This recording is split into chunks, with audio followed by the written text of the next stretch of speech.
Futures now, old man.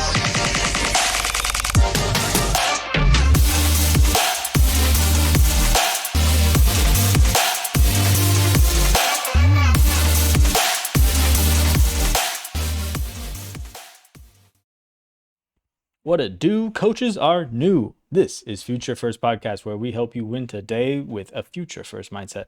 I'm your co-host Jay Mack here with my co-host Jose. What up, dude? Not much, J Mac. How are you been? Good, man. Just another day. It's been spring break over here on my side of things, so the kid has been home. Things have been crazy, but yeah, man, good nonetheless. How about you?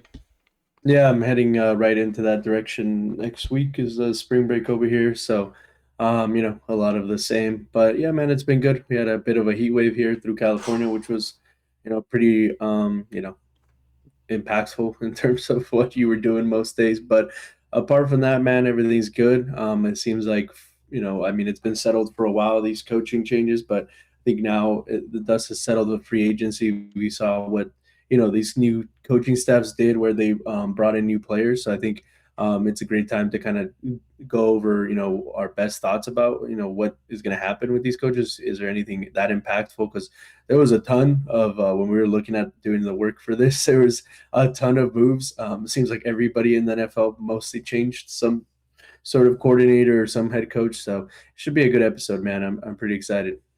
Yeah, we're gonna dive into a little bit more. We're gonna try to hit them all, but there are a lot of them, so we might breeze over a couple of them and just talk over some of the ones that are more impactful for what we're doing here in terms of fantasy production and stuff. So we'll dive right into that. But before we get there, let's take care of some house cleaning. We're still doing our roster review services, so if you want your dynasty roster reviewed, where we'll provide you with some roster construction feedback and give you some general moves or specific moves to improve your team, hit us up. You can email us at futurefirstpod@gmail.com. We're asking $5 a team for a written review, and if you like podcast format, we'll do that too. It's only $20 for that. We've done actually quite a few of those over these last couple of weeks. Shout out to Lump McKenzie out there, Joe Rupert. Thanks for you, man, and all you're doing and supporting us. We've gotten 4 of them done. We got 2 more to, or 1 more, 2, yeah, no, 3 of them done for him, 2 more to do, and he wants more. And so, I mean, the feedback is good. He's been loving it, and yeah, as long as you guys are asking him for us, hit us up. We'll keep them rolling. Are you having fun doing those, Jose? Yeah, man, it's been a great time. It's a good way to, think about the game and help somebody else try to do better, on the regular basis. So it's been a lot of fun for sure. Yeah, I agree. All right, if you're watching on YouTube, make sure to touch down on that like button and go for 2 on subscribe. Big sure to drop a comment while you're there. And if you're catching this on the Player Profiler Plus, now Plus Network, make sure to follow us directly on our YouTube at futurefirstpod.com, or I guess at futurefirstpod.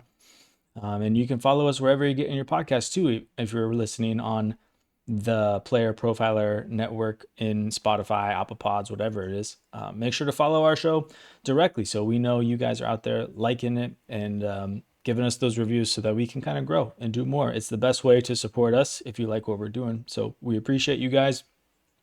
And we also appreciate Fox, who has been helping us with all of our graphics. You can follow her on X at bfoxworth07. And McGrumble as well. He's going to help us out here with some production, some new segments coming up. A little tease. I don't know if you guys know, Jose is a history teacher, and he's going to give us some history lessons. So here on Fantasy Football, yeah, I'll just leave it at that. You guys can leave to speculate what that means. Okay, but yeah, we already teased it. We're getting into the coaching changes, but first, as always, a quick hit. You ready, dude? Let's do it.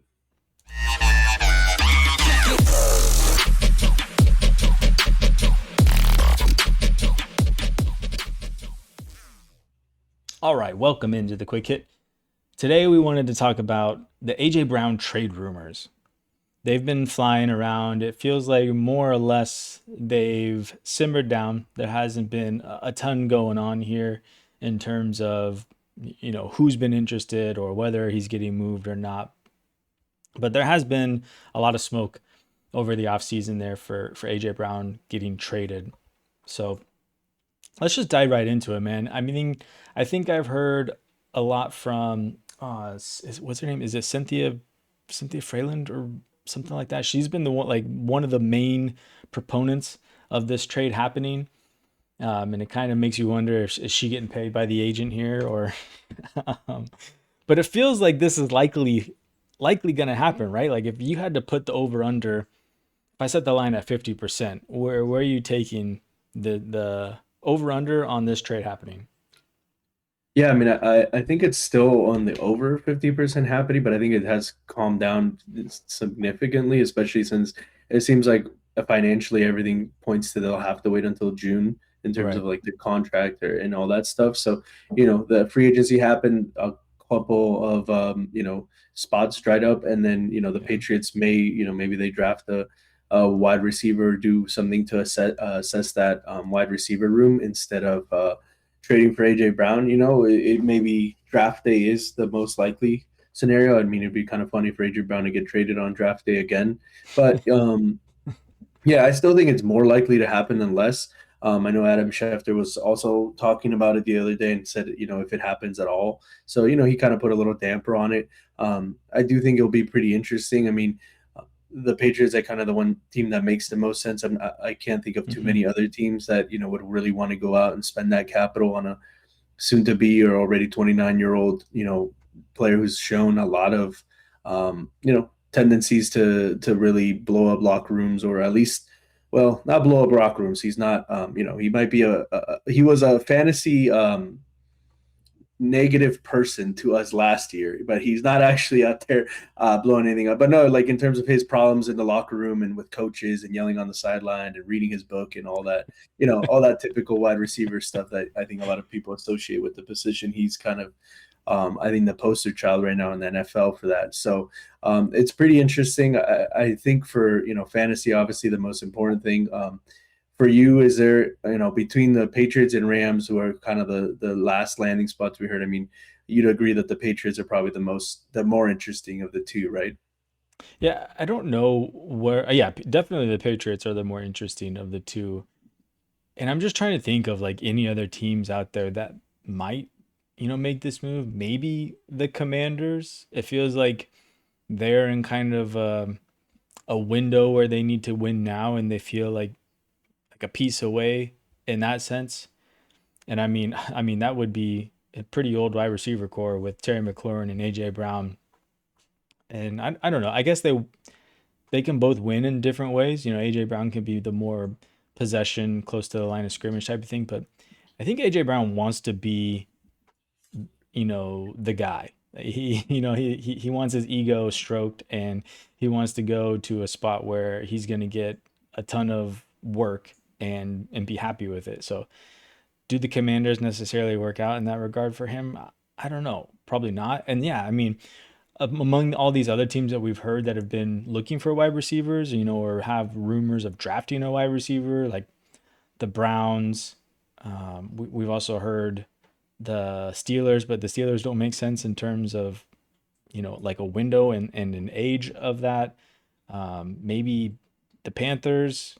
I'm trying to think who else we've been, the Jets. Like none of these teams really make sense to kind of trade draft capital. Like maybe the Colts, but they're already two first down for trading for Sauce Gardner. So it's like, what kind of capital are they going to have to throw around to go get it? And I don't even know what the Eagles are asking for. Is there any rumors of what they want for AJ Brown? It doesn't look good for AJ Brown seeing Waddle go for a first and a third.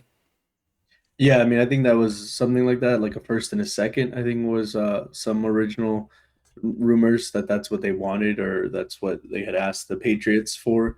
But yeah, I mean, I think that's in the ballpark of what the Eagles would want. I think the longer it goes, I mean, the more likely it is that he maybe just is there another year, and then Yeah. maybe tread deadline if things continue to be as negative as they were last year. Is the time where they finally decide to pull the trigger and ship him off. But in the off chance that he does get traded, I think Devontae Smith would be pretty interesting, right? As the lone kind of guy there. Saquon, I think it just hurts Jalen Hurts overall. Like, I don't think not having AJ Brown for Jalen Hurts, who's been had trouble being a prolific passer and getting those passing stats would help, obviously. But what do you think? How would you see like Devontae Smith and the rest of the Eagles if AJ Brown was traded? Yeah, I'm in on Devonta Smith, but I think that's also something you have to be careful about too in Dynasty with where you think your window is. I'm doing startups, so like I know these guys' ages pretty well. He's 28, or he just turned 28, which was kind of shocking to me. I was like, I don't remember him being that old, but yeah, I mean, sure enough, he's 28. So like if you want to go get him, like I feel like you have to be in, a pretty firm contending window.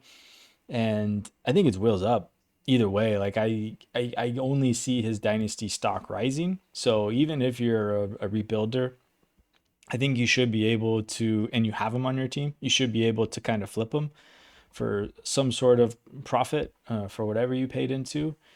And then, yeah, like behind him, I think it's just Saquon and Goddard. I mean, they got, who'd they get? De'Ami Brown went to the Commanders, but there was Jahan Dotson. I think the Eagles picked him up in free agency. I don't know if you have. I think he was there before, wasn't he? Oh, who did they get? They picked up I somebody. know they signed, yeah. Yeah, there was someone, but I mean, for me, it's pretty much like Elijah Moore. Elijah Moore. Yeah, man. And Hollywood Brown as well. S- Honestly, like I don't really want to take shots on either one of those guys.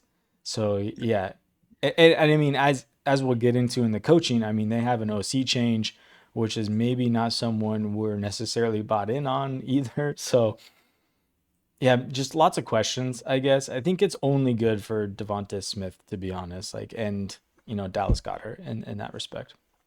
Yeah, 100%. Yeah, it's not. Sometimes it's one of those things where it's not super complicated. No, just Especially, 2 + 2 = 4 sometimes. yeah, especially in the Eagles offense where everything is very concentrated. All right, cool. Well, let's pause here. We're going to hear from the Podfather talking about the Dynasty Deluxe. If you haven't gotten in on the Dynasty Deluxe at Player Profiler, something you should look into. With the Dynasty Deluxe, you get their rookie guide free, which is a $25 value, which they teamed up this year with Campus to Canton, which are Devi and C2C guys, so they know these prospects really well, and they helped write that. So you can get that as well when you buy into the Dynasty Deluxe. But I recommend going for the all-in package, which gets you so much more. You get the data analysis tab, which is a lot of fun. You get, I think you get the breakout tracker with that as well. There's a lot of good tools that you get with that all-in package. So we're going to pause here and let the Podfather tell you guys about the Dynasty Deluxe. If you play in Dynasty, you need Dynasty Deluxe, our premium package for Dynasty Leaguers. We rank over 300 players, updated every week, all year long. And there's a win now mode and a rebuild mode with superflex and tight end premium controls. And a Dynasty League sync where you can say, sync down all of my sleeper teams, all my FFPC teams, and then you can browse around your leagues for who has needs, and then you can use our trade finder to see what kinds of trades are happening in leagues that are similar to the one I want to do. Then you can analyze trades using our trade analyzer, which balances the lifetime value, which includes pick values out to like 2028. All of that plus the rookie guide, $25 value is included. So if you're just in one Dynasty League, Dynasty Deluxe is well worth it. And use your host's promo code, and you can bump up to all in and get $25 off.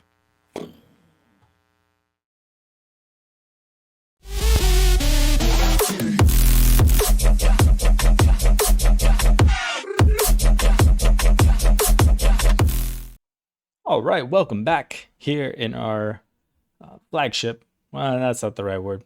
Here in our main segment today, coaching changes. Go ahead, Yes, Jose. on the flagship, as we've always known it. Yeah, I mean, we're going to be talking about coaching changes, and I kind of think my overall thought when looking at coaching changes is that the market usually kind of overpays for player movement and underprices like coaching continuity and competency upgrades, right? So I think the best for fantasy when looking at these is just to see like who got the like shiniest new coach, which I think for most people, at least talking NFL, might be the Harbaugh, right? The Harbaugh brother. I always get him confused. I can't remember which one, but We're talking about John Harbaugh here, I think. John Harbaugh, yeah, or like Dable, who we're gonna talk about. Like those are kind of the coolest coach. But I think it's which offense is now more likely to be like predictable, efficient, and role stable, right? Like which of these coaches do we know have set roles, how they like to use players, how they like to run their offenses in very predictable ways. I think for fantasy, predictability is actually great. It doesn't mean that who the ball is going to when the ball gets snapped is predictable. But I mean, when we know this coach loves their ex receiver, loves their running back, to have a stud running back, loves to have, a tight end that could catch the ball, this, the reliable and consistent things, which is, I think, what's better to track when looking at these offensive coordinator and head coach changes is more so than like just the headlines. Yeah, that's a really good point to make too. It's just being able to put a finger on what they're going to be doing, and that way we have a better foresight into what to expect from their fantasy numbers, from the assets on their teams. So I think that's a perfect segue into the first team here that we wanted to talk about, which is a team that we're high on because of the coaching change, the Atlanta Falcons. They had hired head coach Kevin Stefanski to replace Raheem Morris, and Stefanski was previously with the Cleveland Browns. He also brought over his offensive coordinator from the Browns, Tommy Rees, to replace Zach Robinson for the Falcons. The Falcons actually had a ton of changes as well, right? I mean, they have a new president. What's his name? Matt. Their quarterback from previous. Who's the Falcons quarterback? Matt Ryan. There you go. Matt Ryan is their new president. And they also got a new, I'm pretty sure, defensive coordinator, special teams coach. It kind of cleaned house and changed it all over. So to me, Stefanski coming in to the Falcons is great things for Bijan Robinson. Stefanski is very much, a run first play caller, and Bijan Robinson, putting him at the disposal of Kevin Stefanski is only good things. I mean, Kevin Stefanski was the architect behind Nick Chubb for many years before he kind of faded into irrelevance. So obviously, I think we would like to think that Bijan is a kind of a tier above Nick Chubb, or maybe they're just in separate eras of time. But nonetheless, I think his wheels up for Bijan. I also am pretty high here. I guess let's pause there. Let's go your feelings on Bijan. Yeah, I mean, overall, I think this is a coaching staff, right? It's coming together from Cleveland. I think they also brought the quarterbacks coach, Alex Van Pelt, I think. So Stefanski pretty much just moved his entire offense, at least the biggest cores, over to the Falcons. And I think by all means, Stefanski needed to get fired as a head coach just because of what was happening in Cleveland. But overall, I think offensively, his teams were, decent, and he was a pretty good coach. So it's like a coaching staff that wants answers, not like heroics. And from a fantasy standpoint, I think that can be very useful because it's going to be efficient and schedule friendly offenses like that tend to produce. And when you have a running back like Bijan, right, that's extremely easy to do, right? Stefanski seems like a guy that wants to marry the run game and like the play action to help his quarterback. So again, using Bijan and all that, I think it just makes it very stable. You know what you're going to get. And I think the biggest question actually has nothing to do, and this is more like a Falcons question, is on Michael Penix and his health, and can he stay healthy? I mean, if it's Tua, honestly, I think that's a downgrade for everybody around. I mean, Bijan, I think, is still going to be awesome no matter what. But in general, I think that's kind of the biggest question is the quarterback room and what they're going to do. Also, shout out to, the Falcons. I mean, Robert Blank put himself in his own ring of honor. Like that was hilarious. And then, Matt Ryan goes from having, being their quarterback. He left for Indy for a few years or whatever that was. But then they just create a job for him as the president, CEO, whatever the hell you were just saying he became. Like, what a boss move from the Falcons. Like, hey, like, props to them. Shout out to our boy Push the Pigskin from the Tokeland, is a big Falcons fan over there, suffering quietly through their problems is not being able to win. But anyways, yeah, man, I think it's difficult to see too much derailing Bijan. On top of that, Algier left, right? So it Yeah. really is just completely wheels up. Just make sure if you're in a startup or, coming into redraft, you draft the right B Robinson, since they did sign Bro. the guy from the 49ers. Brian but Robinson Jr. Brian Robertson, yeah. How hard would it be for Sleeper just to put the junior at the end of his Right. name? Like, I don't understand. Like that move should have already been done, but Yeah. nonetheless, here we are. Yeah, and I think also Kevin Stefanski's offenses have been really kind to tight end production as well.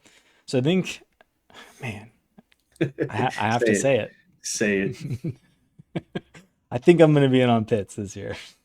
Yeah, I I feel mean, I feel the great weird. thing is when everybody catches on, I've already have him in most of my leagues, so there won't be, I don't need to be too in on it. But You saw yeah, I this mean, move coming a yeah, year of ago. course, playing 5D chess. No, but I mean, it's kind of the same as last year. I mean, it's kind of Bijan, Drake London, and nobody really else, right? Like it is Kyle Pitts. It's just kind of by default. He's still one of the best athletes, one of the best players. Surprisingly, he's still like, what is it, 25, right? Something like that. So Yeah, still incredibly young, even though he's not playing on the franchise tag in his sixth year. So and he's playing on a contract year. So if anything, I think there is some data to show that when these players are playing on the contract year, as long as and on the tag, as long as they stay healthy, they tend to ball out. So I'd agree with you on Pitts.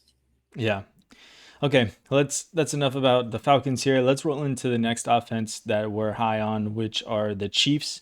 They brought back their offensive coordinator, Eric Bieniemy of past. He was their offensive coordinator from 2018 to 2022. That was the era of high octane Chiefs offense. The offense that I don't know. Maybe you didn't grow to love it, but I enjoyed the Chiefs for at least for fantasy purposes through that time. But maybe you listening are I don't know, a Chargers fan or a Raiders fan or a Broncos fan, and it was not so fun for the rest of you. But I think as fantasy gamers, love that offense. It was very high flying. Of course, Tyreek Hill was part of that offense. You never know. Maybe he comes back. It's still an opportunity at this point. But yeah, I think in general, right? I mean, are we going to just be expecting like a higher passing offense here? I don't know. Yeah, I mean, I think the Chiefs have to figure something out, right? Like, I wouldn't be surprised if they made a move for a wide receiver or drafted one or did something, especially with the Rice news potentially coming down. I don't know if you can expect it to just bounce back because you obviously don't have Tyreek Hill. I think they thought they could do it with Tyreek Hill, and for a while they could. I think slowly Andy Reid is probably realizing with Travis Kelce aging and like kind of all these like gadgety kind of dudes that play a lot of the same roles and like MVS, like that's just not it. Like, and I'm sure Mahomes is also probably not super excited that that's what he's had to be throwing to for the last couple of years. In terms of Bieniemy coming back, I mean, he was like even getting shouts for head coaching jobs, and I think it's cool, but at the same time, I think most of the offense runs through Andy Reid, so I don't expect it to be like a massive change. If anything, it's just probably old familiarity, for them, and just able to kind of integrate him back in a lot quicker. Overall, kind of just on the Chiefs train as we were last year with Mahomes. It was kind of crazy at 3 months, and he was on a practice field throwing a football the other day. That was pretty wild to see. So I think if he's healthy, having Kenneth Walker, like we've talked about in previous episodes as well, all just good things for the Chiefs. Like it's a positive just because we're positive on the Chiefs, I think in general. But Bieniemy, he was there during the best runs for the Chiefs, so you can maybe hope to do that. They can figure out a way to get back to that. I think the real plus here is that it's addition by subtraction, and that it's no longer Matt Nagy as the offensive coordinator. No, 100%. I mean, he got his ass out of the building. That's right. Like he said, addition by subtraction. That's right. Yeah. Okay, let's move from one team in the AFC West that we like to the next team. There's actually quite a few teams in the AFC West here, but all 3 out of 4. Who are we going to talk about now? The Raiders. They hired Clint Kubiak, which was the Seahawks offensive coordinator this past year, Super Bowl winning Seahawks. I hate you guys. Congratulations, I guess. But Clint Kubiak is now the head coach for the Las Vegas Raiders. They also brought over the quarterback coach from the Seahawks, Andrew Janocko, to be the offensive coordinator for the Raiders, which I don't know, doesn't mean a ton. It's going to be Clint Kubiak calling the plays most of the time anyway. And I think that we've talked about this quite a bit. We really love this move for Ashton Genty.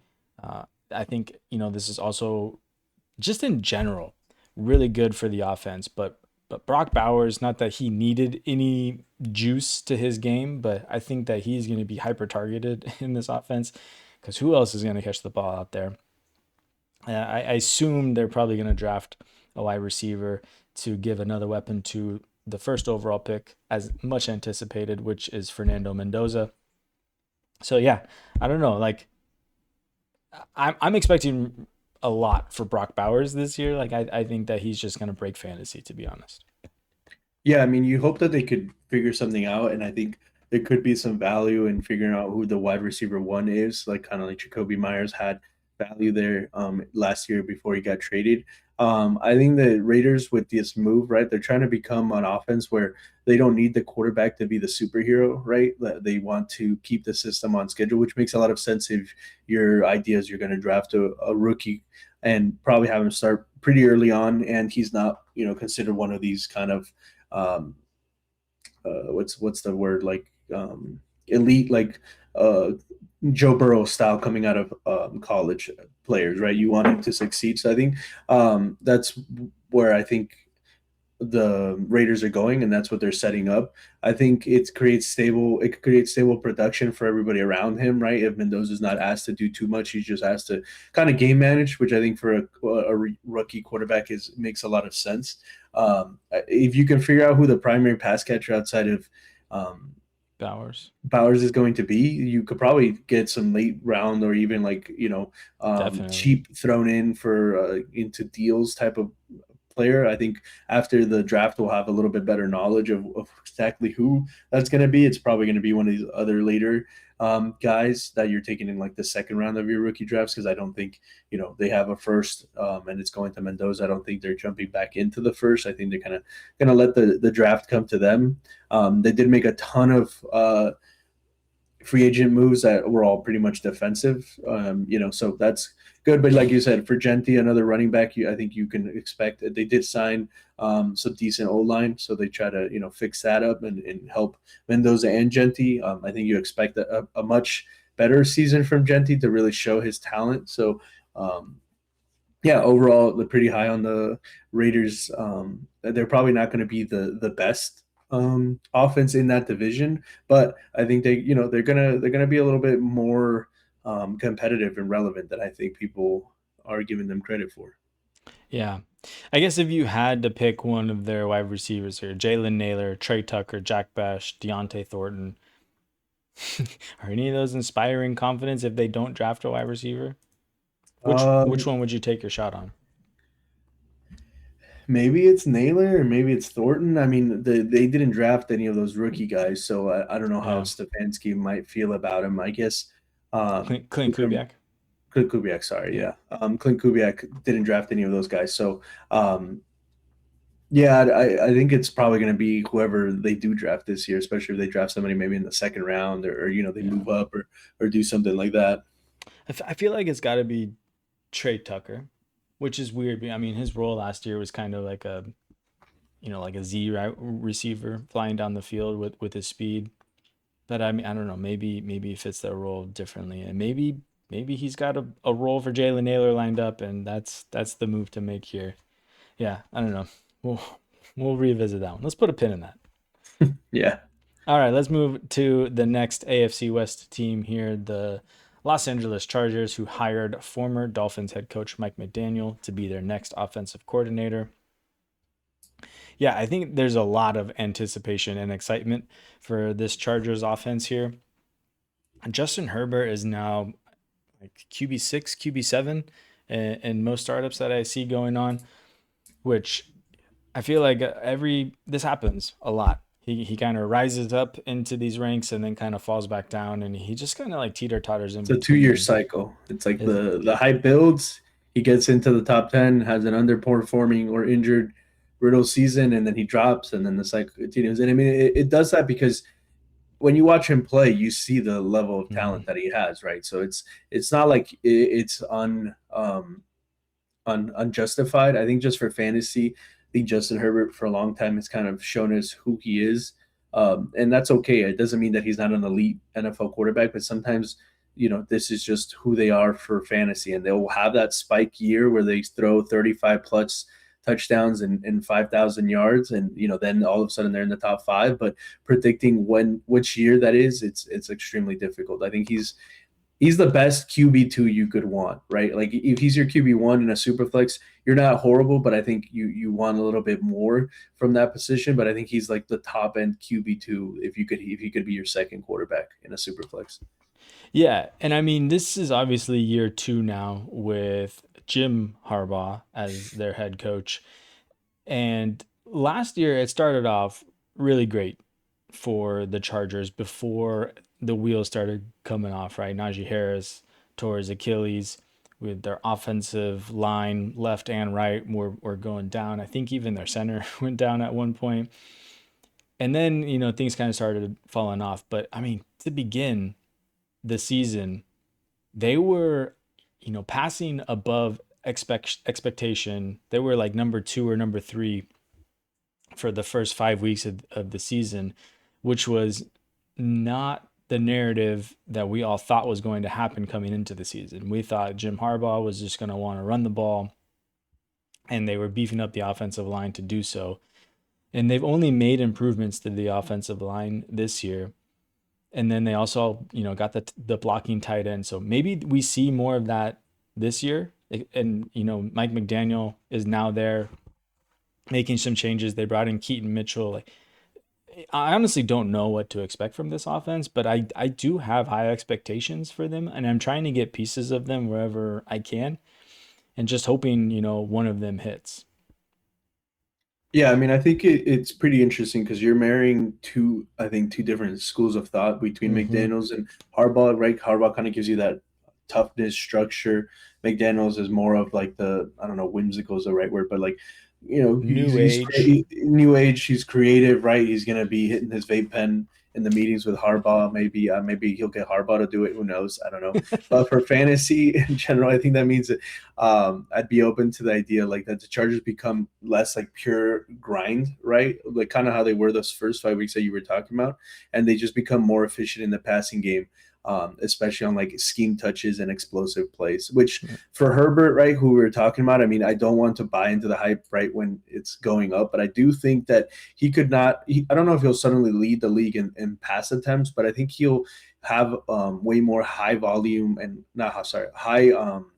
high value, not volume, high value throws. Like he'll have way better chances to throw those touchdowns and to just be more efficient. And I think that's something that sometimes people chase volume, they chase the attempts, but you could, if you chase the efficiency plus like the touchdown equity, you could really hit those numbers where the passing quarterbacks become really reliable and really good for fantasy. And I think that's what you might see with McDaniel. The tough part is which wide receiver do you want? I mean, It looks like Keenan Allen's probably going to be out of the picture, but they did draft 2 dudes last year, Kimber Lambert Smith or something like that, and then another guy, Trey Harris, Q is still there.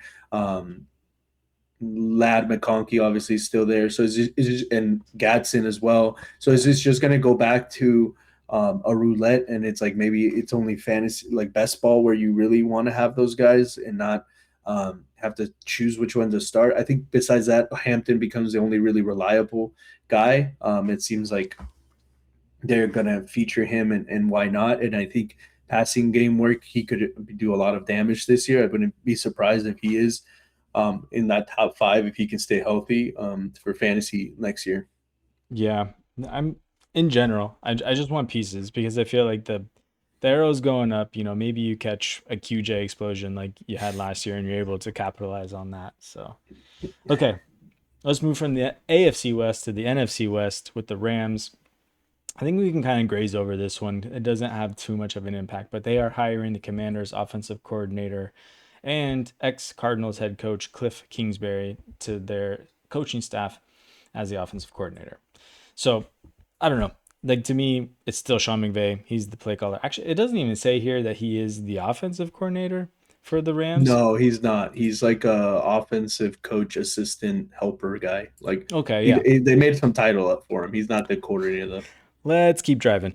To the next Yeah, I mean, team. but they promoted another guy too to be like they have like three offensive coordinators or something. I don't know. They promoted like the quarterbacks coach as well. Co-offensive coordinator? Yeah, it's co-offensive coordinator and quarterbacks coach or something. COOCs? Yeah, I think Sean McVay just wants to make sure everybody knows that when these guys go get jobs, that they're part of his coaching tree. But I mean, you've seen the memes of the guy that got paid to keep McVay off the field, right? No. Have you seen that? Oh, you haven't? Okay, so a couple of seasons ago, so there's like legitimately a guy that was on the sidelines, and his job was to physically restrain McVay from going onto the field. Like, he'd literally be videos of him getting pulled back. Just hire that guy to walk around with Puka now. Like, at this point, I think that's the biggest concern for the Rams going into next season is like, how many headlines will Puka make? Just not great stuff. You don't want to see it. But in terms of the coaching changes, yeah, nothing changes. Stafford's back. Puka will probably be on the field, and it's McVay and Show, and these guys are kind of just there. I mean, Kingsbury though has been known to be a pretty kind of what's it called? Innovative, yeah. So it's just another super kind of smart offensive guy to add to probably the smartest offensive mind in the entire NFL, I think. So just another tool in McVay's bag, but I think we can probably move on from the Rams pretty quickly here. Yeah, let's do that. To the next team here, the Titans. They hired a defensive coordinator, Robert Saleh, to be their head coach. And they also brought in ex-Giants head coach Brian Daboll as the offensive coordinator. If anyone deserves it should be Brian Daboll. These guys should be co-head coaches, right? Just put them both up there. Yeah, I mean, Robert Saleh well. I don't know what your thoughts were as his sad yeah times. I mean, he made a defense out of a bunch of real estate agents. Like, I mean, we went to the NFC Championship game with nothing. So I mean, I like Daboll. I like Daboll also, but I like Saleh, and it's sad to see him go. I think it's a good fit for the Titans, and I think they have they could use a buff to their defense, and I'm interested into what this team becomes. I'm expecting quite a bit out of their run game here, and whether that means they go get Jeremiah Love. I think these guys are definitely in one of the top teams that is being quoted or being reported as into Jeremiah Love. And if they went and got Jeremiah Love and just put Brian Daboll's head behind that, it's only wheels up for this offense, I feel like. And that does a lot for Cam Ward too, to be honest. Like, it takes a lot of pressure off of them. They can simplify the offense down. And yeah, I don't know. I'm pretty in on the Titans this year. I'm expecting a pretty big leap from Cam Ward. And these are just two great coaches that I feel like can turn this franchise around. Yeah, I mean, we saw what Daboll kind of did with Daniel Jones, right? At least for that 1 year. I think he was there. But when you were talking about Daboll's head, I thought you were talking about they're going to make Jeremiah Love shave his head so he can be part of the bald crew. The bald crew. Yeah, I didn't know where you're going. But I don't think the Titans become a top 5 offense overnight. But I do think that they have a potential to be like one of fantasy's, like for Cam Ward, best year 2 values, right? Where the QB1, wide receiver 1, whoever that is, because they also kind of need wide receiver help. Maybe that's Calvin Ridley. Maybe this is the year instead of last year. But it's kind of hard to bet on. And then whoever the pass catching running back is, if it's Spears or maybe it's Jeremiah Love. Obviously, if he's there, you'd expect him to be the leader there. I think they could surpass their ADP if we're talking redraft, and in general be more valuable in the middle of the season, even if you're a tanking team, to trade away or somebody to trade for now in a rebuilding scenario, right? Or sorry, in a contending scenario. So I think that's good. I think Dable does stuff for the quarterback that is helpful. He tries to fit the quarterback to what he has, right? Like we saw he had different quarterbacks. He was able to kind of fit his system. The quarterback was not forced into the system. The system was kind of built around the quarterback to help him be as successful as possible. So if you believe that Cam Ward has, that ability in him and can make the NFL throws and make the NFL reads that he needs to, then I agree that it could definitely be a situation where you're looking at a big year 2 bump for Cam Ward in that offense. Yeah, and remember too, like Brian Dable probably was offered head coaching jobs, and I think he took this job because he wanted Cam Ward in the 2025 draft, and I think he wanted to work with him. So this was his opportunity to go do so, and I don't know. I'm expecting a pretty big leap here in terms of what that offense looks like in 2026, but I guess there is still a lot of story to be told there. Okay, let's keep moving here. We're moving on from coaching changes that we're high on to coaching changes. We have some questions in. And let's start off here with the Ravens. They hired Jesse Minter, the Chargers defensive coordinator last year, to be their next head coach. And then they also brought in the Bears offensive coordinator, Declan Doyle, to be their new offensive coordinator.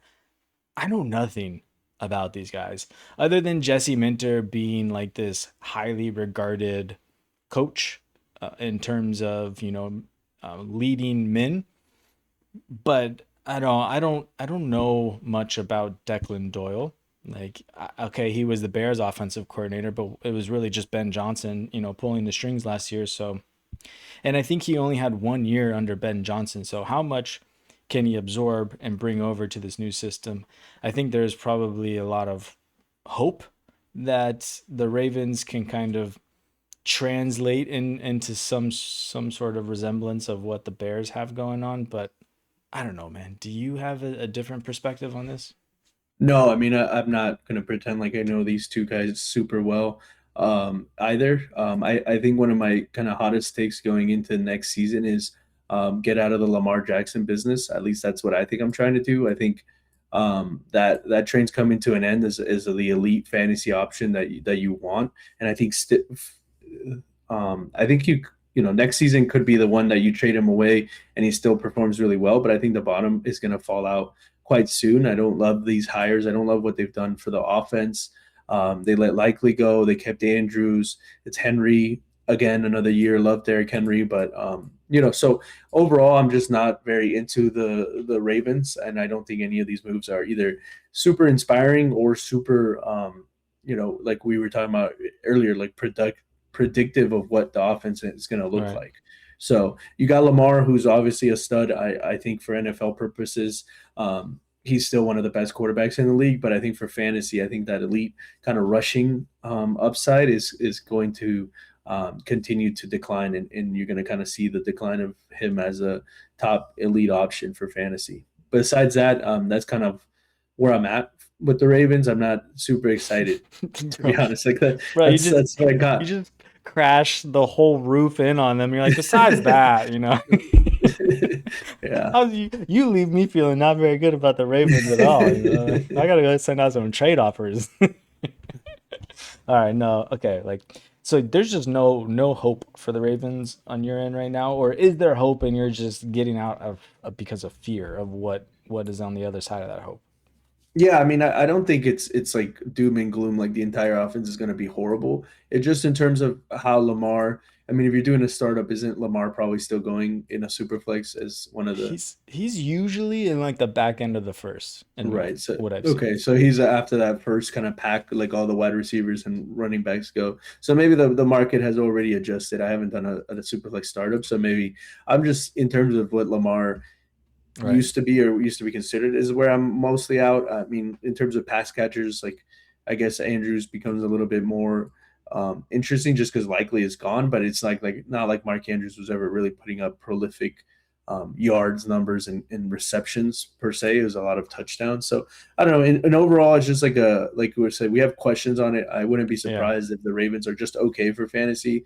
Not super excited about Zay Flowers, never have been. So just in general, just it's like like Okay. this whole section for me is kind of like that. It's kind of like the I feel a little bit better. Okay. Before it felt apocalyptic. All right. Let's move on to another coaching change. And this one is like, I think in general, it's not because of the head coach, but I'm like out on these, but it's not because of the head coach, right? And it's the Cardinals. They hired the Rams offensive coordinator, Mike LaFleur, to be their next head coach. And they're hiring their Packers assistant and Broncos head coach, Nathaniel Hackett, as their offensive coordinator, which is one thing that I'm not, no, that's not it. You know, Nathaniel Hackett has been nothing but bad for offenses in general, but I think Mike LaFleur is the architect anyway, so it's like I'm willing to just kind of cancel that out. But in general, the vibes in Arizona are just not good, man. Like I don't like what they put together, and I'm just kind of out on this offense this year in general in terms of fantasy. Yeah, I can see that. I think the only options is that it kind of just returns to Brissett being able to keep the offense on time and just get the ball to McBride. I think for in terms of Marvin Harrison Jr., like his outlook, I think it's pretty bleak, man. I mean, you're going into year 3 where he hasn't really been able to show anything, and it doesn't look like it's getting better, at least for the offense. They're definitely looking like they're in tanking mode for next year to get a quarterback right. Otherwise, why would they cut Kyler? Like, or not just cut Kyler. I can understand moving on from Kyler if you don't think that's the move, but just the fact that they didn't bring anybody else in, they're just like Jacoby Brissett, 30-something-year-old, like everybody kind of knows what he's at level, and that's what they're going to go with. It definitely seems like they're just going for the future. You hope that their plan is to keep LaFleur long term and kind of let him build it out, and that's why they're going to tank for a good pick next year. But man, it's just not inspiring for when you have one of the top end fantasy options like McBride, and you had a guy who a lot of people were really excited about, in Marvin Harrison Jr. there. It kind of just sucks for fantasy that's kind of the level. You hope that it can be somewhat like last year where it was, McBride had an amazing year for the most part, still caught touchdowns. You hope Brissett can maybe just keep the offense going like that, and maybe it turns a little bit into the Cowboys or Bengals where the offense is just having to pass and throw and try to keep up somehow because the defense is so bad, because it seems like their defense is also going to be very bad. Very bad. Yeah. Yeah, I guess, maybe there's some hope, that we can get a little bit of what they were last year. I mean, and their pieces were fantasy relevant at the very least. So maybe I'm being too harsh on them, but I don't know, man. Like, at least in terms of fantasy wise, it may be. But okay, let's keep moving here. We got a lot to go through. I think we're just gonna end up running long here, and I think that's the best way to go about it. So, all right, we got the Browns. They are coming in with their Ravens offensive coordinator, Tom Monken, as their new head coach. And they're hiring the Falcons defensive pass game coordinator, Mike Rittenberg, to be their next defensive coordinator. I don't even know why I put that in there. My bad, guys. You don't care about the defensive coordinator. But we do care about Tom Monken being their next head coach. He's the offensive mind, I guess so. Like, if you just take what the Ravens were last year, and it put that into the Browns, what do you expect to see from the Browns this year, right? I mean, I'm definitely excited for Judkins, I think, but I think outside of that, like the quarterback room is just so, who knows, that nothing else exciting. I mean, the only really pass catcher of note would be Harold Fannin, right? You were decently excited about him coming out of college and what he did last year. So maybe Monken can, do some Mark Andrews magic, Isaiah Likely sort of situation, but it's just the quarterback room is just so bad that it's hard to get excited about. But you are pretty excited about Judkins. I think he seems like coming off his injury, he's able to heal and everything goes as expected. You'd be pretty interested in his system if he can design runs like they did for Derrick Henry. Obviously, it's a big difference when you also have the threat of Lamar Jackson running and throwing the ball, in compared to maybe like Shedeur Sanders or whoever is playing quarterback. Judkins may not benefit from the boxes being as open, but I think he's kind of the only piece that you're relatively excited about on that offense. Otherwise, you're kind of like, Todd Monken is not offensive mastermind that you think like, okay, this is really good news for whoever. You don't really know if he was with Lamar Jackson, so you don't know if he can design a system to make one of these quarterbacks who have a lot less talent be serviceable. So it's why they're in this section, and it's just a lot of questions of what are we really going to get from them. Yeah, I think that's pretty fair to say here. I don't know. I guess I would push back and say I'm a little bit excited about Harold Fannin just because of what we saw from him last year and what the tight end position has been in these Todd Monken offenses. Right? I feel like that's at least something to look forward to, especially since it's pretty void of talent there. And David Njoku is, the Browns didn't hire him, and I just looked it up. He's been linked. He's still a free agent. He's been linked to the Titans, the Panthers, and the Ravens. So that would be interesting if he goes to any one of those teams. I guess that kind of shuts down, if he goes to the Titans, that shuts down any hope of Gunnar Helm, which there was kind of a stir for as Chigaquonko left there. So, okay, that was a quick detour there from the Browns. So let's keep going to the Dolphins. We've talked about this one quite a bit, so we can kind of maybe just glaze over this one a little bit. But the Packers ex-defensive coordinator Jeff Hafley is now the new head coach for the Dolphins.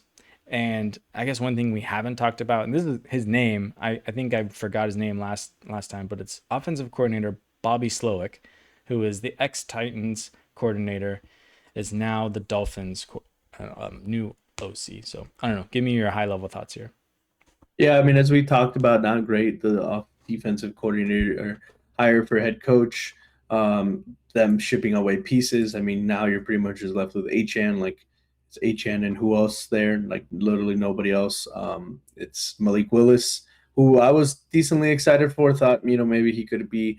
But, man, as the offseason has kind of gone on, it seems like they're just in a transition and they're kind of just looking to retool, looking to return this thing around. I don't know if Jeff Haley's kind of like the straw man to be there for a year or two while and then kind of reset when they get their quarterback. But Bobby Slowick, in terms of what he was doing with the Texans, doesn't bring great confidence or excitement either. So overall, man, you kind of fearful for Achane's ceiling now. I think that's kind of the top of that is kind of come off, especially without McDaniel feeding him the ball. It's like, things could get pretty bleak especially if you're thinking Achane is your RB1 on a team. You think he had that top 5, top 8 potential. I think that's a lot of that is kind of gone, like those high end outcomes. I mean, I think he's still a running back 1, but he's probably trending more towards the late running back 1, early running back 2 category. Yeah, I guess I don't know what version of Bobby Slowick we're going to get. I mean, 2024 or I guess 2023 with the Texans looked a lot different than 2024 with the Texans. So, and I mean, I don't know how much we can blame on the offensive coordinator. Maybe he was just the scapegoat, when the 2024 season happened and it just wasn't great. So maybe he was the guy to go. So I don't know. I don't know what to expect from this offense. Obviously, it feels like they're tanking. So you can't put much on the coaches, though, to kind of follow suit with that. That's really on the general manager to leave them with nothing to have. And he's done a really good job of doing that. So, Yeah. So, I don't know. I guess question marks around the Dolphins. Yeah, it's pretty bleak, though. I think the signals are bad. Okay, next up we have the Giants. And I think this one is probably could have gone in ones that we're high on. I don't know how you feel about it, but I have more questions than I do answers with this. They hired former Baltimore Ravens head coach John Harbaugh, which we talked about a little bit here at the top. And they're hiring Chiefs offensive coordinator, head coach Matt Nagy as their offensive coordinator. That's the part that just gives me pause. And I don't really know what to think of this offense. So here, you give me your thoughts here first. I think he kind of Nagy's not great, but I think he raises the floor faster than he'll raise the ceiling. So I think he'll be kind of just safe for Jackson Dart, right? And that passing offense with Neighbors if he's going to be on the field. I think it's just yeah, you have a bad taste in Nagy's like from what Nagy was before, so it's not great. But I think he's just gonna be safe, right? I feel confident that he'll be okay. Like I said, like I think it gives you a decent floor for the pieces there in the Giants. Yeah, I mean, I'm trying to remember, what Matt Nagy offenses have been because he's been the offensive coordinator for the Chiefs for the past couple years, and then before that he was the Bears head coach, right? And that was with Justin Fields, and then they had what receivers did they have over there? Was DJ Was it Moore DJ there? Moore they traded for? Yeah. Yeah, I don't even know if that was Matt Nagy at that time. Yeah, so it's like I just remember being really down on the offenses. So I don't know. I'm hoping for the best here, but it doesn't feel good. Uh, I do like that Likely is over there, and I'm really high on Neighbors as a talent. I'm just hoping that those talents can kind of how does Matt Nagy fail with all the talented people that he has around him? I'm hoping that I'm just kind of hanging my hat on that, but yeah, lots of question marks with the Giants there in general. Okay, let's take a quick break here, and then we'll finish up quite a few more teams to go through here. So sorry, guys, stick with us. I know we're running long, but there's a lot to get through here. So we'll be back with you in one moment.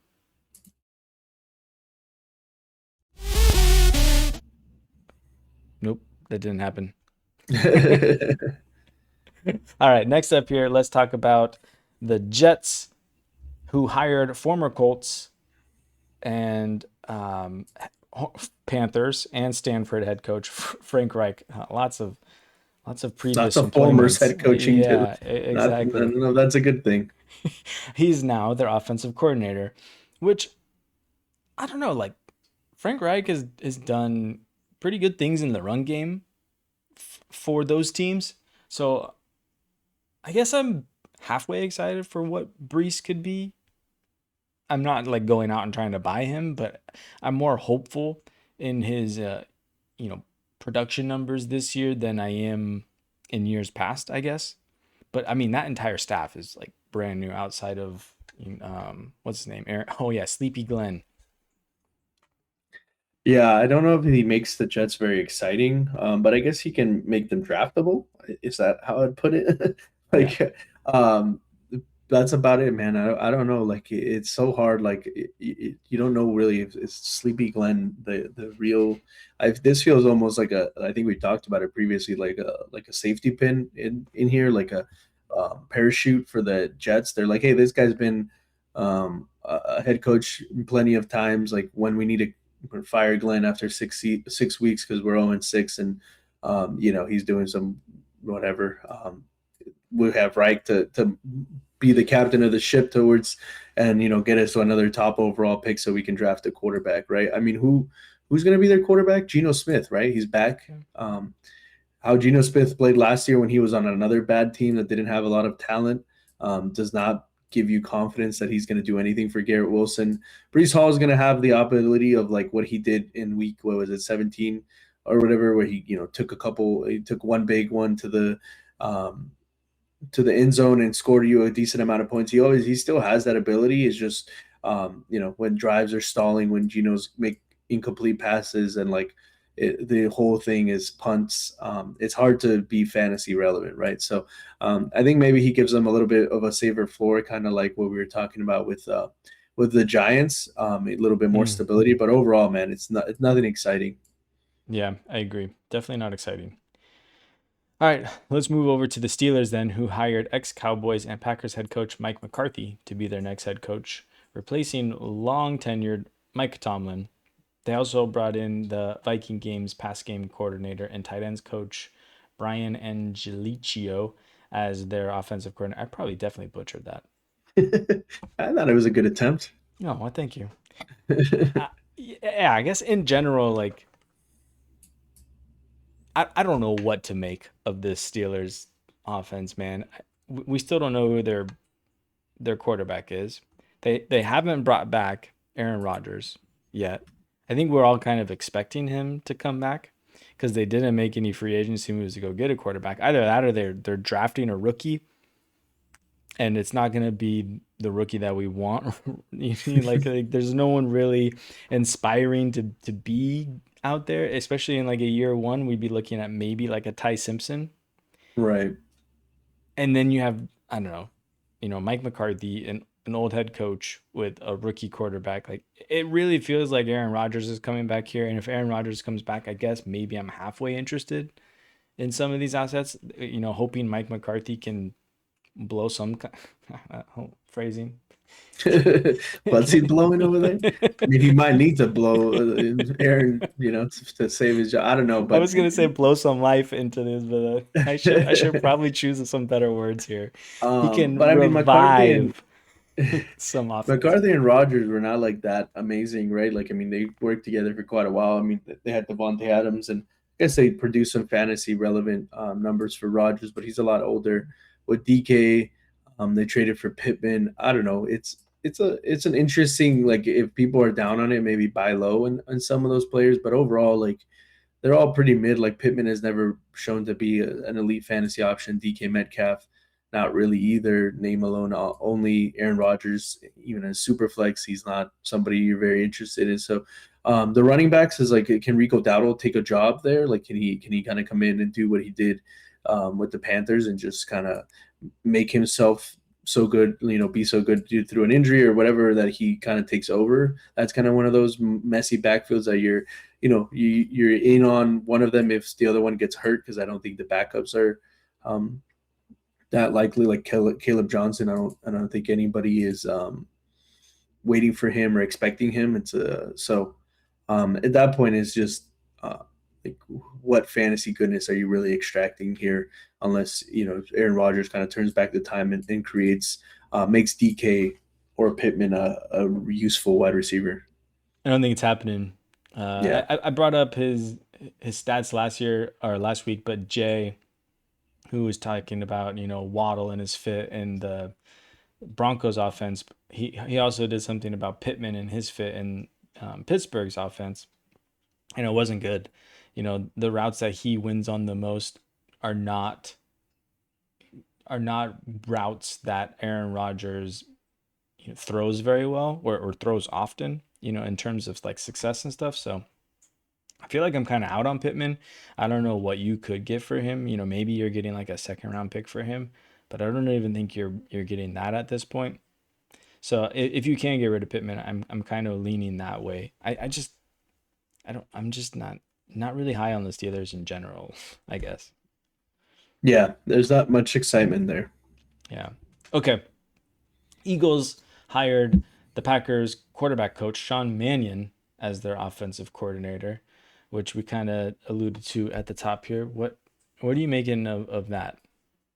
Yeah, I mean, I think it could be a little bit interesting. I mean, he's a guy that is not going to grab a ton of headlines, but I think if he can bring some stability to the Eagles, like, I don't think the Eagles necessarily need like a revolution in their offense. They just need fewer wasted plays, right? Like, a lot of times when you're watching the Eagles last year, it was just like What are we a ton doing? of 3 and outs. What are we doing? Exactly. So if he can just bring a little bit of stability, a little bit of kind of just common sense, and it seemed like every other week the Eagles' offensive game plan was different. Like, sometimes it'd be 12 targets to AJ Brown. The next he only gets a couple. Like, it just seemed all over the place. So if he could kind of just bring some stability and some kind of common sense, I think for the foundational Eagles players, I'm still in on if it's AJ Brown, I'm decently in on AJ Brown. I'm definitely in on Barkley again.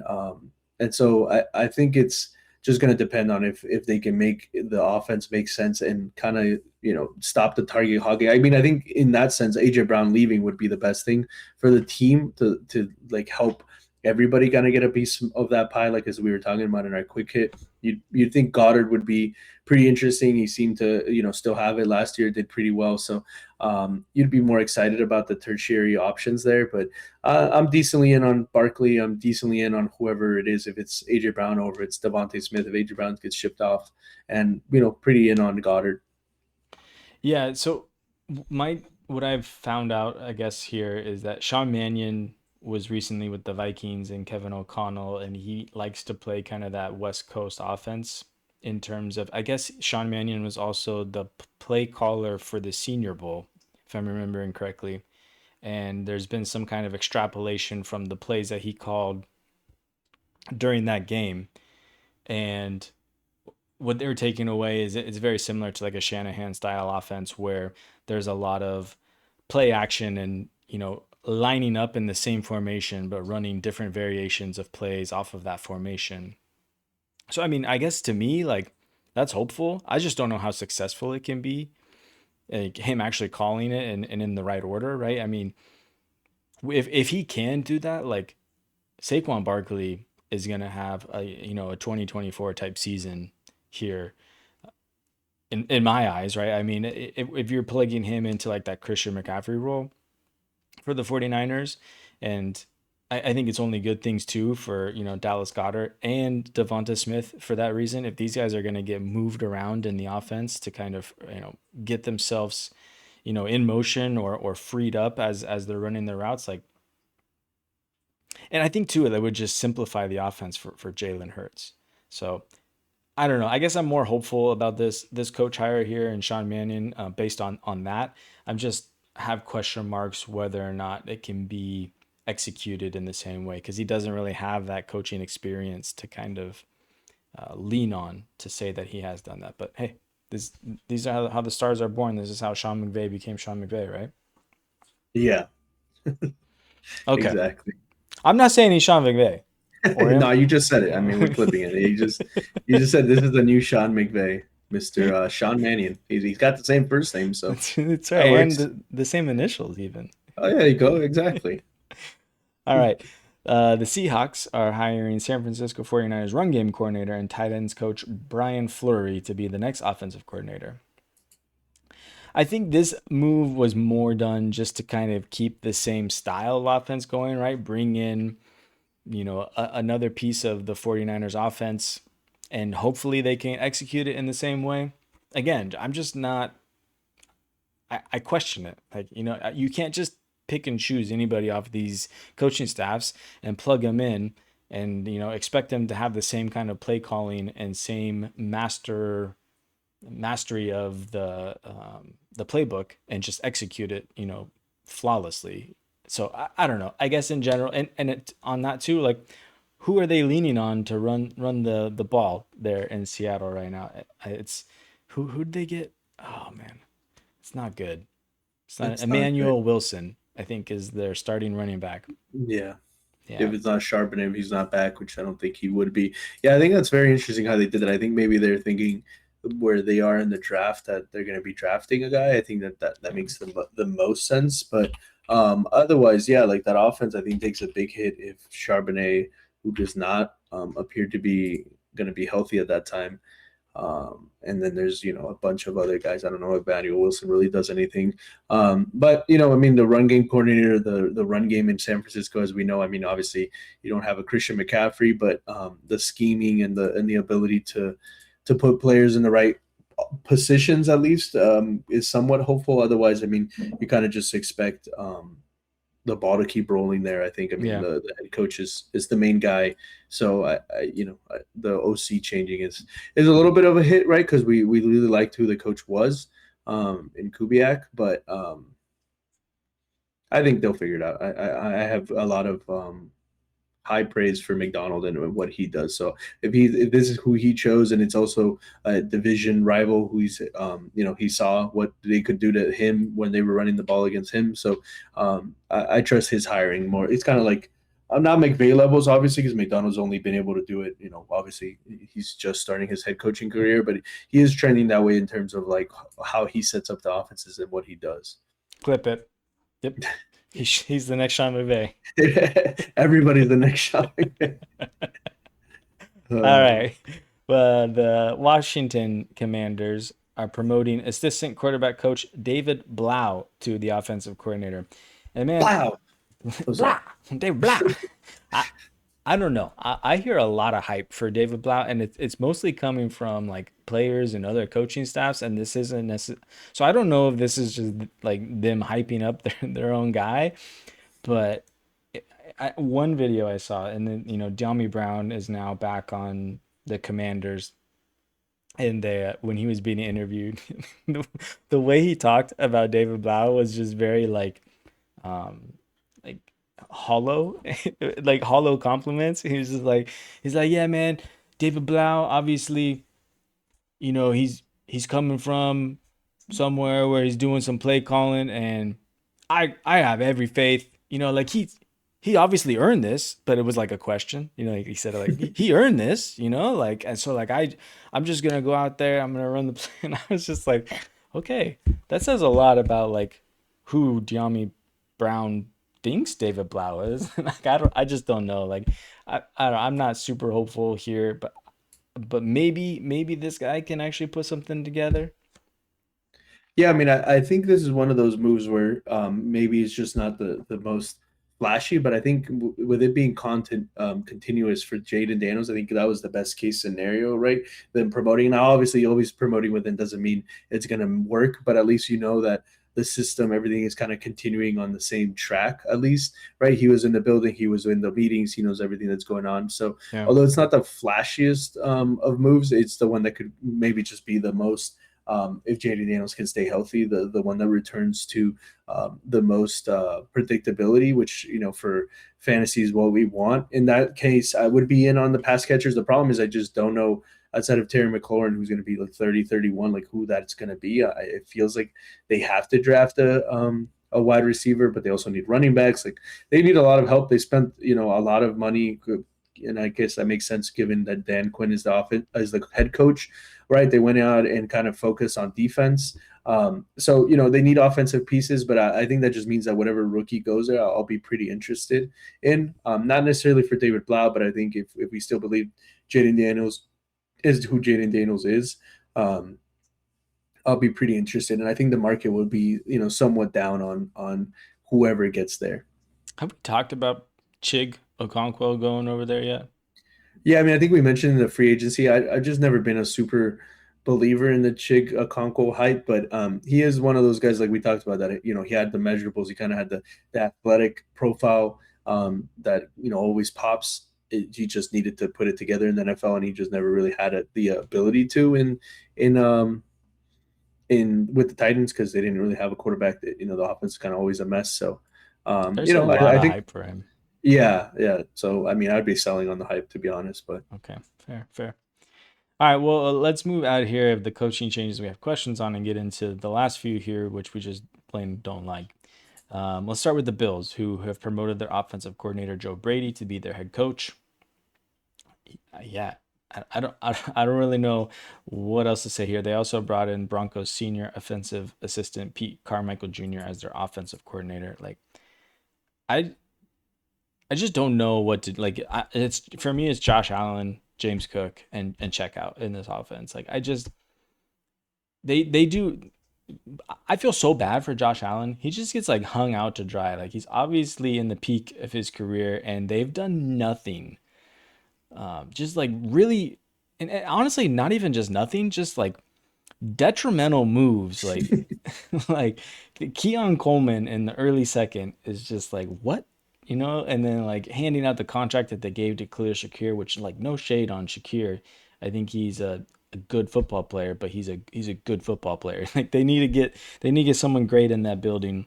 And like I'm only envisioning how draft night's gonna go here, and like I feel like they're gonna bring in Denzel Boston, and I'm just gonna be like, this is Keon Coleman all over again. Like oh, poor Denzel Boston. Don't do him like that.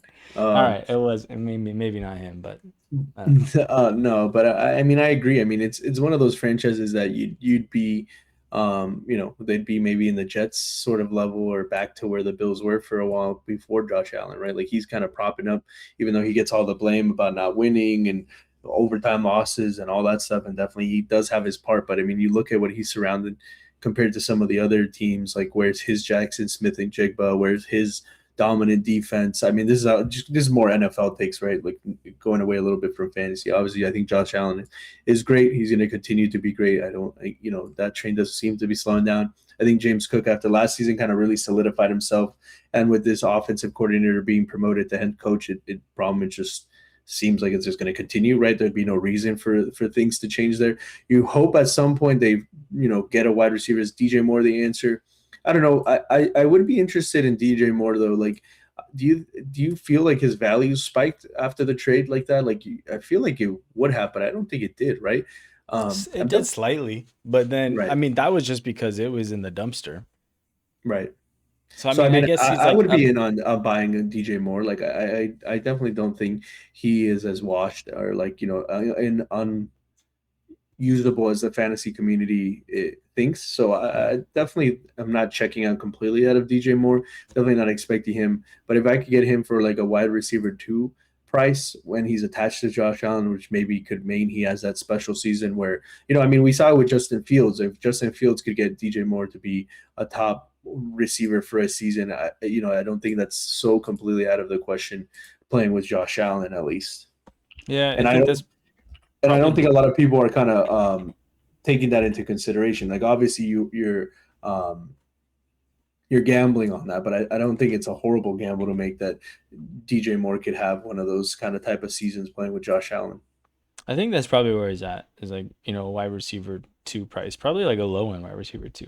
I think it takes a first, at least like maybe even like a late first this year, which is probably, that's going to be hit or miss, with how down people are on this class. But yeah, I mean, if I'm a contender and I still had my first from last year because, I won, I got late into the, lost in the semis or whatever, I have the 109, whatever it is, I'm shipping that for DJ Moore all day, I think. If you're a contender, you don't have your first. I mean, you specifically. Me. Yeah, I had a league where I did win and I still had my first. So, it's miracles do happen. I don't even know who you are. Yeah. All right. I'm going to go throw a 112 for DJ Moore right now. Ooh, let us know. Let us know if it comes back. All right. Next one we got are the Lions, who are hiring former Cardinals offensive coordinator Drew Petzing, and they're bringing him in for their offensive coordinator. Like, I hate this hire. I mean, it's probably okay because he's not. I don't know who's going to be calling the plays here. I mean, it was Dan Campbell. He took over the play calling last season, so I don't know if Drew Petzing is going to be, more of the assistant or the, like just kind of the guy feeding him. I think what I heard is like they like Drew Petzing for his preparations and things. Like he's very detail oriented. They want him to come in and game plan for these things. And did it get snap rejected? Oh man, no! I just the funniest image in my head when you said Petzing is there feeding Dan Campbell. Like, Dan Campbell's just like lounging, like flexing without a shirt, flexing his muscles, and he's like Petzing is like feeding him. Yeah. Feeding him tendies or something. I don't know, man. Tendies? It's not Andy Reid. Oh man, you're right. It's probably chicken bones. I don't know. Starbucks coffee. Yeah. Oh man.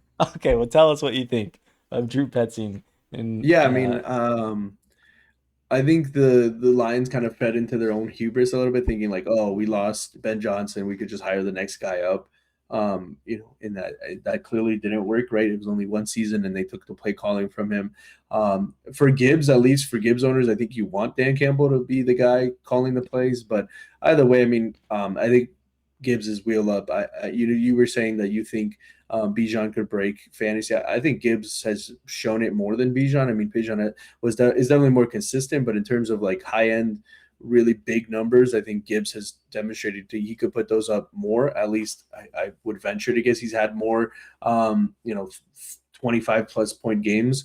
And I think Gibbs is the guy that could break it, especially with Pacheco as the guy now. It definitely doesn't seem like he's going to be anything more than just like a spell back. I definitely don't think you're seeing full drives of Pacheco like you were with Montgomery. Even last year, it was still full drives of Montgomery where it didn't make sense for him to be out there, and he still was out there. Obviously, towards the end of the season, that faded a little bit more, and it started being more 60-40, 65-35 for Gibbs. I think you're going to see like an 80-20. I think you're going to see a full Gibbs is the guy, and this is like the backup / give Gibbs a breather, maybe short yardage or something for Pacheco.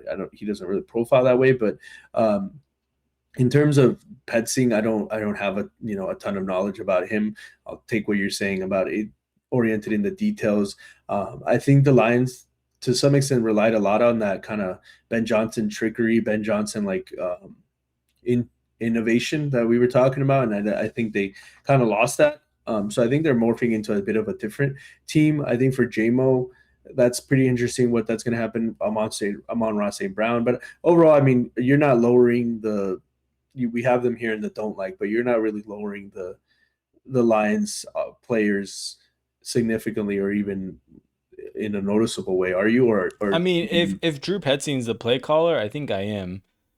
But I mean, I guess maybe I need to revisit that if word comes out that that's not happening, because if you're telling me we're getting back to the 2024 Lions here where they're scoring 60 points a game, sign me up. So yeah, I don't know. I guess maybe that one should have been more about a question than it is ones we're down on. I just don't like the hire in general, but it's okay. It's okay. You don't have to like it. I was just wondering how far does your dislike go? Because I would have put him maybe in the more I don't know, but right. I definitely trust what you're saying. So I was just trying to gauge how much of a worry is it? Is it significant enough where you're lowering them in your rankings? Because I'm pretty in on Gibbs. Maybe that's why I haven't been able to really trade him in a lot of places that I have him, because I am kind of anticipating him to be this very, very high-end asset and, potentially be the RB1 going into next season. But, I mean, it's definitely something to consider if word comes out of who's calling the plays. Yeah, I think even if it does, I think you probably have some kind of insulation there where if things go bad, right, I think Dan Campbell has no problem, as we've seen, just taking over and doing, what he thinks is right for the team. And I think it's going to be really hard just to suppress that offense in general. There's so many talented players in it that you're probably going to be okay regardless. Yeah, and I think Gibbs is wheels up for him too. I think that he's very much in the top consideration or contention here for, RB1 on the season. Yes, sir. All right, last team here, and then we can check out, is the Buccaneers hiring Falcons offensive coordinator Zach Robinson for the same role. And honestly, this one is also kind of meh. I don't necessarily hate it, but I don't love it.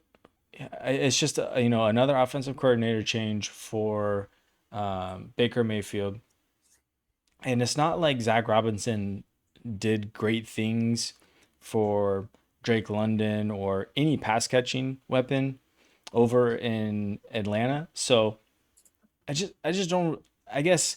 And also, if we're talking about what Bucky is going to become, them bringing in Kenneth Gainwell, if you thought that Tyler Algier was a pain in the side for Bijan Robinson, how do you think Kenneth Gainwell is going to be for Bucky Irvine here? I don't love it for Bucky Irvine. Irvine? Irving? Yeah, we're moving to the city of Irvine now. I don't know. Who Bro, knows? it's late, man. We've gone way too long. Been an hour and a half episode, man.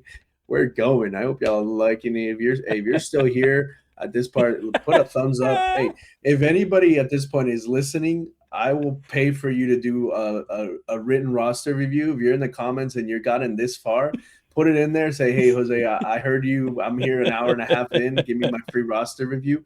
Hey, I'll put it on my tab, man. We'll do a roster review. If you're rocking with us an hour and a half in, talking about the Buccaneers and Zach Robinson and going to the city of Irvine. But you've endured enough. Yeah, Bucky Irving. Yeah, man, it's just poor Baker, man. You kind of feel for the guy. He seems like a really somewhat likable dude. He's just always out there. Like last year, it clearly seemed like he was playing hurt towards the end of that season where it was just not working. In terms of the game, like the offense, you hope for Ibuka's sake that now that Mike Evans is out of the way, that he can kind of explode. I don't know what Zach Robinson brings to that table in terms of coming from the Falcons. I mean, the Falcons didn't really ever have a great quarterback, I think, when he was there to really air it out. But when Penix was playing last year, Drake London was pretty good, and so was Kyle Pitts. So, it's interesting in that regard, but it's just a down because Baker having to do this again. And then you can kind of foresee like the Buccaneers not being nearly as good as they were. They've kind of skated by on being in a bad division, but I think this is who's it? Bowles? Is it Todd Bowles, the head coach there? Like, I think he's on the hottest of hot seats. I think he's another guy that, they let him clean out the staff again and scapegoat the coordinators. But I think, they don't start very well. He could be one of the guys that is getting fired mid-season. And then that's another whole roller coaster for Baker to deal with. Yeah, honestly, that doesn't make me feel good about Baker in general, right? I mean, because he's coming up on the last year of his third-year contract too. So if they clean house and bring in, that's I'm not saying I'm there yet with it, but that's definitely something to keep eyes on if it does come to that, because yeah, who knows if Baker is the one to catch flack there, or maybe Bucky Irvine. I don't know. Who knows, man? All right.